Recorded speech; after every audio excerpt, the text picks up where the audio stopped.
Hey, Tech Guide Ninjas here. Hope you're having a good day today. So today we're looking at how to add a Google Sheets shortcut to desktop.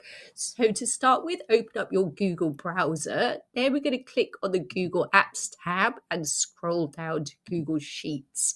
Open your Google Sheets account, and now you have to decide what page you want a shortcut to go to. Do you want it to just be your general Google Sheets account, or do you want a particular page? If you want it to be a particular Google Sheets page, open that up first.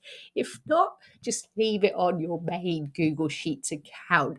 Then to add the shortcut, we're going to click in the top right hand corner, the three dots, scroll down to where it says cast, save and share, and scroll over to create shortcut. Then you'll be prompted to add in a name for your Google Sheets tab. I'm just going to leave it as Google Sheets, and then I'm going to click on create. And you can see that's been added to my desktop now. I hope that was helpful. Please like the video and subscribe. I will see you soon.